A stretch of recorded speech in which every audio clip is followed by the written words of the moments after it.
Hello दोस्तों, good morning. आज है 18 जून। हम लेकर आए हैं द हिंदू न्यूज़पेपर का कुछ राष्ट्रीय और अंतर्राष्ट्रीय न्यूज़ को जो हम लोग देखेंगे। जो स्क्रीन पे आप लोग पीडीएफ देख रहे हैं, द हिंदू न्यूज़पेपर का मुख्य टॉपिक को लेकर के हिंदी में विश्लेषण किया गया है। देखेंगे अमेरिका और ईरान के बीच ऐतिहासिक शांति समझौता। क्या खबर है, इस न्यूज़ को हम लोग आजकल प्रतिदिन देख रहे हैं, चर्चे में है। अमेरिकी राष्ट्रपति डोनाल्ड ट्रंप और ईरान के राष्ट्रपति ने वेस्ट एशिया युद्ध को समाप्त करने के लिए एक ऐतिहासिक समझौता पर हस्ताक्षर किए। हालांकि ये हस्ताक्षर जो है कल 19 जून को होना है। देखिए क्या क्या मुख्य बिंदु पर सहमति बनी है। ईरान अपने संवर्धित यूरेनियम को कम करने पर सहमत हो गया है। बदले में अमेरिका ईरान पर लगे कड़े आर्थिक प्रतिबंधों को हटाएगा और $300 बिलियन का पुनर्निर्माण फंड जारी करने में मदद करेगा। इस समझौते से वैश्विक स्तर पर कच्चे तेल की कीमतों में गिरावट देखी जा रही है। भारत पर क्या प्रभाव पड़ेगा? भारतीय जहाज मालिकों और व्यापार क्षेत्र ने इस शांति समझौते का स्वागत किए हैं, क्योंकि महत्वपूर्ण समुद्री मार्ग अब व्यापार के लिए अधिक सुरक्षित हो जाएगा। देखिए नेक्स्ट पॉइंट है भारत ईयू मुक्त व्यापार समझौता साल के अंत तक। क्या खबर है? यूरोपीय संघ की प्रमुख उर्सुला वान डेर लेयन ने पीएम मोदी से मुलाकात के बाद घोषणा की है कि भारत और यूरोपीय संघ के बीच महत्वाकांक्षी मुक्त व्यापार समझौता पर इस साल के अंत तक हस्ताक्षर हो जाएंगे। इससे दोनों क्षेत्रों के बीच व्यापार और निवेश को बढ़ावा मिलेगा। नेक्स्ट पॉइंट है पीएम मोदी की वैश्विक बैठकें G7। जर्मनी के साथ चर्चा। पीएम मोदी ने जर्मन चांसलर फ्रेडरिक मर्ज के साथ व्यापार, निवेश और रक्षा सहयोग बढ़ाने पर द्विपक्षीय बातचीत की है। पीएम मोदी ने अमेरिकी राष्ट्रपति डोनाल्ड ट्रंप से भी मिलकर वैश्विक मुद्दों पर भारतीय नाविकों की सुरक्षा पर चर्चा की है। नेक्स्ट पॉइंट है राष्ट्रीय और कानूनी मामले। सुप्रीम कोर्ट का ऐतिहासिक फैसला गृहिणियों को लेकर। गृहिणियों के काम की आर्थिक वैल्यू तय। मामला क्या है? शिशुपाल बनाम सुरजीत केस। सुप्रीम कोर्ट की वेकेशन बेंच ने एक सड़क दुर्घटना मुआवजे के मामले की सुनवाई करते हुए गृहिणियों द्वारा घर पर किए जाने वाले अवैतनिक काम को बेहद महत्वपूर्ण माना। कोर्ट का फैसला है कि एक गृहिणी के काम की काल्पनिक आर्थिक वैल्यू 30,000 प्रति माह तय की और दुर्घटना मुआवजे की राशि को 8.43 लाख से बढ़ाकर 62.78 लाख कर दिया गया है। कोर्ट ने यह भी कहा कि इस आधार मूल्य में हर 3 साल में 10% की बढ़ोतरी होनी चाहिए। यह फैसला समाज में महिलाओं के घरेलू श्रम को सम्मान देने की दिशा में बड़ा कदम है। साइबर जालसाज परजीवी हैं, ये किनका कथन है? सुप्रीम कोर्ट का। देखते हैं। देश में बढ़ते साइबर फ्रॉड पर चिंता जताते हुए सुप्रीम कोर्ट ने साइबर अपराधियों को परजीवी यानी दूसरों का खून चूसने वाला कहा है, जो निर्दोष नागरिकों को अपना शिकार बनाते हैं। कोर्ट ने कहा है कि ऐसे अपराधियों से बेहद सख्ती से निपटा जाना चाहिए। कुछ दिन पहले भी सुप्रीम कोर्ट का ये कथन था एक कॉकरोच को लेकर, जो कि सही नहीं था। बट अभी जो परजीवी का जो उदाहरण दिए हैं ये बिल्कुल सही है। ये जो साइबर फ्रॉड करते हैं लोग, इसमें जो है निर्दोष नागरिक बिना कोई वजह के शिकार हो जाते हैं। देखिए नेक्स्ट पॉइंट है अर्थव्यवस्था और आंतरिक सुरक्षा। भारत का रक्षा उत्पादन रिकॉर्ड 1.78 लाख करोड़ पर पहुंचा। रक्षा मंत्रालय के अनुसार वित्त वर्ष 2025-26 में भारत का वार्षिक रक्षा उत्पादन अब तक के सबसे उच्चतर स्तर यानी 1.78 लाख करोड़ पर पहुंच गया है। यह भारत की आत्मनिर्भर रक्षा नीति की एक बड़ी कामयाबी है। नेक्स्ट न्यूज़ है टेलीग्राम ऐप के दुरुपयोग पर सरकार की चेतावनी।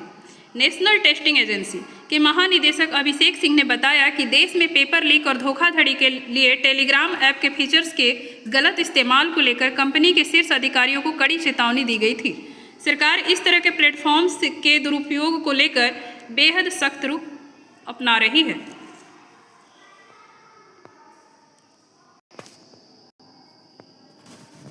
देखिए एक नेक्स्ट न्यूज़ है, इस पे भी हम लोग चर्चा करेंगे। अंडमान निकोबार में चुनाव। अंडमान निकोबार प्रशासन राज्य की ट्राइबल काउंसिल के लिए औपचारिक चुनावों की प्रक्रिया शुरू कर दी है। अब तक इन जनजातियों के काउंसिल चुनाव नहीं होते थे, बल्कि स्थानीय निवासी आपसी सहमति से इन्हें चुनते थे। इसमें महिलाओं को 33% आरक्षण भी मिलेगा। लेकिन वहाँ की स्थानीय जनजाति जो है ना इसका विरोध कर रहे हैं, क्योंकि देखिए जब चुनाव होगा तो वहाँ आपसी मतलब मतभेद की भावना उत्पन्न हो जाएगा कि मतलब अब हमारे यहाँ शासन चलेगा। पहले ऐसा कुछ नहीं था, सब लोग एकजुट होकर मिलजुल कर रहते थे, इसलिए उन लोग विरोध कर रहे हैं। लेकिन ये कहीं ना कहीं सही कदम भी है कि इन जनजातियों का भी अब वोटर लिस्ट में नाम होगा, उस क्षेत्र का परिसीमन होगा, वहाँ औपचारिक तरीके से चुनाव होगा। नेक्स्ट पॉइंट है इमिग्रेशन ब्लैक लिस्ट। बांग्लादेश के राजनेता जाहिद उर रहमान को भारत में दिल्ली एयरपोर्ट पर इमिग्रेशन कर्मचारियों के द्वारा एयरपोर्ट पर रोका गया।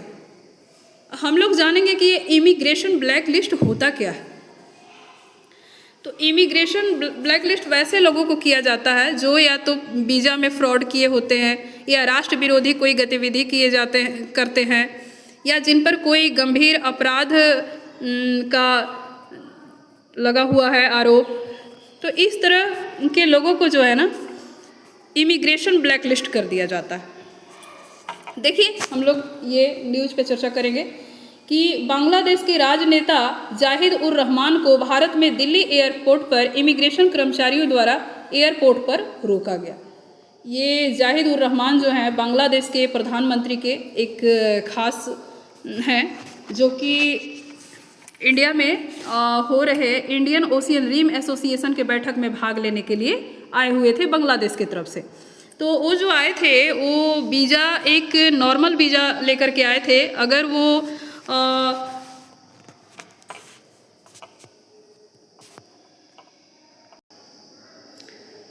प्रधानमंत्री जी के खास व्यक्ति थे और यहाँ पे इंडियन ओशियन रिम एसोसिएशन में भाग लेने के लिए आ रहे थे, तो उन्हें जो है स्पेशल वीज़ा आना चाहिए था। वो ये एक नॉर्मल वीज़ा लेकर के आए हुए थे, जिसके कारण जो है कर्मचारियों ने उनसे पूछताछ की कुछ घंटे। अब हुआ क्या कि वो रहमान जाहिद उर साहब जो है नाराज़ हो गए। वो बोले कि अब हम दिल्ली में नहीं रुकेंगे, और वो बिना बैठक में भाग लिए जो है वापस चले गए। तो ये जो है एक तरह का बांग्लादेश और भारत के बीच में विवाद का एक पॉइंट बन गया। हालांकि ये जो रहमान सर हैं सत्ता में आने से पहले भारत विरोधी सोशल मीडिया पर बहुत टिप्पणियां किया करते थे, तो इस कारण से जो है इन्हें इमिग्रेशन ब्लैक लिस्ट कर दिया गया है। अब आइए देखते हैं कुछ संपादकीय विश्लेषण को। नवाचार करो या पीछे छूट जाओ, एक पॉइंट है। देखिए, भारत में इनोवेशन और स्टार्टअप इकोसिस्टम को मजबूत करने की ज़रूरत है। इस एडिटोरियल में चर्चा की गई है कि भारत के पास बेहतरीन टैलेंट है, लेकिन देश को वैश्विक स्तर पर डीप टेक, स्पेस रक्षा और मटेरियल साइंसेस में अग्रणी बनाने के लिए दो चीज़ों की सबसे ज़्यादा ज़रूरत है। क्या क्या है जी? पूंजी की स्थिरता, टैक्स नीतियाँ साफ हो और वेंचर कैपिटलिस्ट एक नए विचारों पर खुलकर भरोसा करें। टैलेंट को रोकना, भारत का टॉप टैलेंट देश से बाहर न जाए, इसके लिए शहरों में साफ हवा, ग्रीन स्पेस और बेहतरीन पब्लिक ट्रांसपोर्ट जैसी बुनियादी जन सुविधाओं में निवेश बढ़ाना होगा।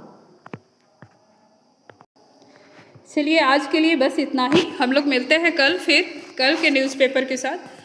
आप लोग चैनल को सब्सक्राइब करें, वीडियो को शेयर करें, ताकि लोग कम समय में अधिक से अधिक जानकारी ले सकें।